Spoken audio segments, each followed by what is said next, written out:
Hello guys, welcome to my YouTube channel.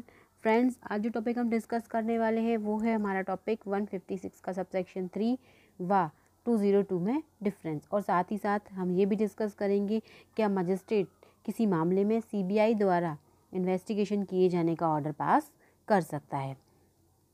तो friends, आइए शुरू करते हैं अपना टॉपिक आज का।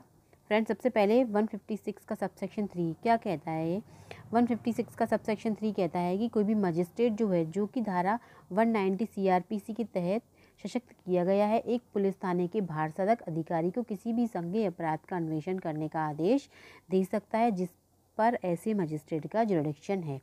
तो यहाँ पर ये जो 156 का सबसेक्शन 3 है ये अप्लाई कब होता है।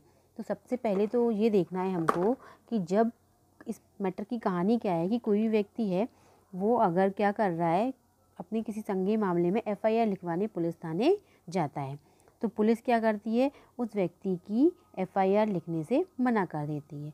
तो ऐसी स्थिति में उस व्यक्ति के पास क्या ऑप्शन है, एफआईआर वो कौन से सेक्शन के अकॉर्डिंग लिखवाएगा, सीआरपीसी के सेक्शन 154 के अकॉर्डिंग। तो फिर ऐसी स्थिति में उसके पास क्या ऑप्शन है कि वो 154 के सबसेक्शन 3 में क्या कर सकता है, इत्तला का सार लिखित रूप में डाक द्वारा एसपी को भेज सकता है। उसने एसपी को 154 के सबसेक्शन 3 में भेज दिया, एसपी ने भी उस पर कोई एक्शन नहीं लिया, तो अब उस व्यक्ति के पास क्या रेमेडी है, तो वो व्यक्ति क्या कर सकता है, 156 के सबसेक्शन 3 के तहत अपनी शिकायत और जो उसने एसपी को जो डाक के द्वारा जो उसने इत्तला भेजी थी उसकी जो रसीद होगी वो संबंधित मजिस्ट्रेट के यहाँ उसको भेज सकता है। तो ऐसी स्थिति में अब मजिस्ट्रेट क्या करेगा, तो मजिस्ट्रेट क्या कर सकता है, 156 के सबसेक्शन 3 में पुलिस को संज्ञान लेने से पहले निर्देशित दे सकता है, ऑर्डर पास कर सकता है कि आप उस मामले में इन्वेस्टिगेशन करो। या फिर क्या कर सकता है, मजिस्ट्रेट जो पुलिस अधिकारी है उसको आदेश दे सकता है कि उस मामले में आपने एफआईआर क्यों नहीं लिखी है, उस मामले में आप एफआईआर दर्ज करो। तो मजिस्ट्रेट क्या क्या कर सकता है, पुलिस अधिकारी को अन्वेषण करने का आदेश भी दे सकता है और बोलेगा उस अन्वेषण करने के पश्चात जो चालान है वो पेश करो। या फिर वो बोल सकता है कि आप क्या करो, इस मैटर में इन्वेस्टिगेशन करो। तो ये तो हमारा हो गया 156 का सबसेक्शन 3। इसके बाद भी अगर मजिस्ट्रेट ने भी कोई कार्रवाई नहीं की तो भी जो व्यथित व्यक्ति है उसके पास एक रेमेडी और है, वो क्या कर सकता है, सेक्शन जो 200 है हमारा कंप्लेंट परिवाद संबंधित मजिस्ट्रेट के समक्ष फाइल कर सकता है।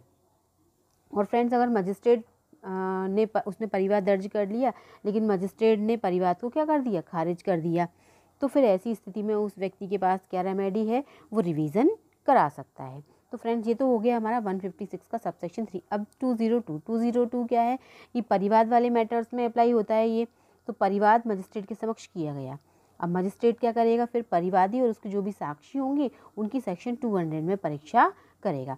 जब साक्षियों और परिवादी की मजिस्ट्रेट ने परीक्षा की तो मजिस्ट्रेट को डाउट लगता है कि परिवादी जो बात कह रहा है उसमें इतना स्ट्रॉन्ग रीज़न नहीं बनता है कि एक्यूज्ड के लिए समन या वारंट निकाला जाए। तो फिर ऐसी स्थिति में मजिस्ट्रेट क्या करेगा, तो ऐसी स्थिति में मजिस्ट्रेट क्या करेगा, कार्यवाहियों को रोक देगा और समन या वारंट एक्यूज की उपस्थिति के लिए भी नहीं निकालेगा।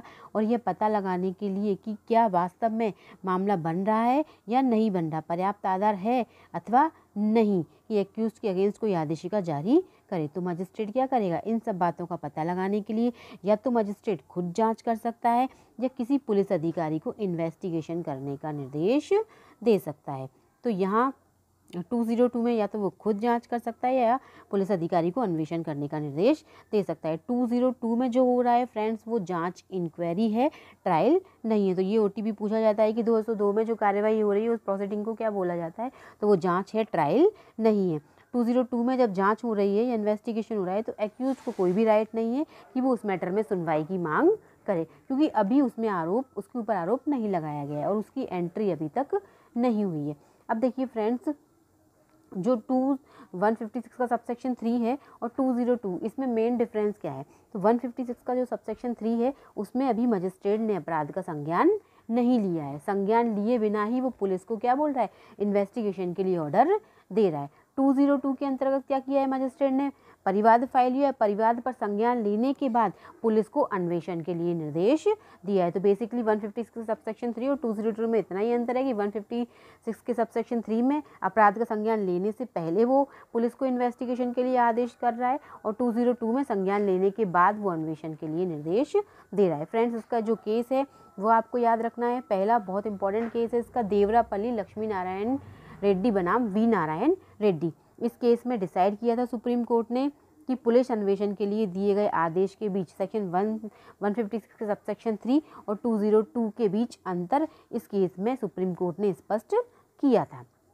अब फ्रेंड्स, अगला जो हमारा टॉपिक है वो क्या होगा कि क्या किसी मामले में जो सीबीआई है उसको मजिस्ट्रेट अन्वेषण करने के लिए आदेश दे सकता है। तो सीबीआई के बारे में मजिस्ट्रेट को कोई भी पावर नहीं दी गई है। 156 के सबसेक्शन 3 के तहत कोई मजिस्ट्रेट जो है वो 190 सीआरपीसी के तहत सशक्त है किसी मामले का संज्ञान करने के लिए, तो वो सिर्फ और सिर्फ पुलिस थाने के भारसाधक अधिकारी को ही निर्देशित कर सकता है अन्वेषण करने के लिए, और किसी एजेंसी को इन्वेस्टिगेशन करने के लिए मजिस्ट्रेट निर्देशित नहीं कर सकता। फ्रेंड्स, इसके संबंध में एक केस है केरल राज्य बनाम कोलक्कन मूसी हाजी, और साथ ही साथ एक और केस है कुलदीप सिंह वर्सेस स्टेट का। इसमें दिल्ली हाई कोर्ट ने दोनों ही केसेस में बताया था कि सीआरपीसी की धारा 156 के सबसेक्शन 3 के तहत एक पुलिस थाने के भारसाधक अधिकारी के अलावा किसी अन्य एजेंसी को अन्वेषण करने के लिए ऑर्डर देने की अधिकारिता मजिस्ट्रेट नहीं रखता। ये केस मैं आपको फ्रेंड्स डिस्क्रिप्शन में दे दूँगी, आप डिस्क्रिप्शन में से इसको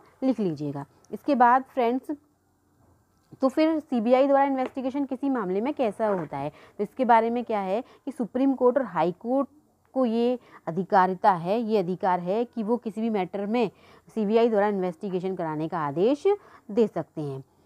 तो यहाँ पर मजिस्ट्रेट को सीबीआई द्वारा इन्वेस्टिगेशन कराने का ऑर्डर देने की अधिकारिता नहीं है। अधिकारिता किसको है? सुप्रीम कोर्ट और हाई कोर्ट को ये अधिकारिता दी गई है कि वो किसी भी मामले में किसी भी केस का इन्वेस्टिगेशन या इंक्वायरी सीबीआई को कराने का आदेश दे सकते हैं। फ्रेंड्स, इसके संबंध में भी केस है पश्चिम बंगाल राज्य बनाम committee for protection of democratic rights. ये 2010 का केस है। इसमें सुप्रीम कोर्ट और हाई कोर्ट के पास सीबीआई द्वारा किसी केस का इन्वेस्टिगेशन के आदेश देने का अधिकार है, और इस उद्देश्य के लिए वो कैसे इस मैटर में ऑर्डर पास करेंगे? दिल्ली विशेष पुलिस स्थापन अधिनियम 1946 की धारा 6 के तहत स्टेट गवर्नमेंट की भी उसमें सहमति आवश्यक है। इसके बाद दूसरा केस है फ्रेंड्स पी चिदम्बरम बनाम प्रवर्तन निदेशालय, 2019 का है।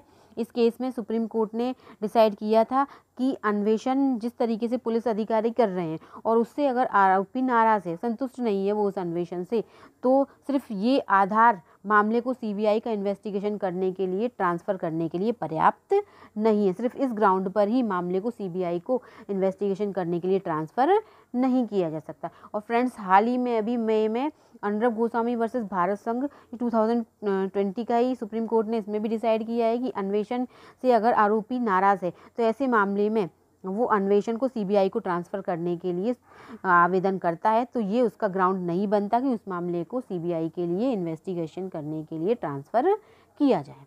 तो फ्रेंड्स, आई होप ये वीडियो आपको अच्छा लगा होगा। अच्छा लगे तो मेरे चैनल को लाइक करें और वीडियो को अपने फ्रेंड्स के साथ शेयर भी करें, और अभी तक अगर आपने मेरे चैनल को सब्सक्राइब नहीं किया है तो सब्सक्राइब भी करें।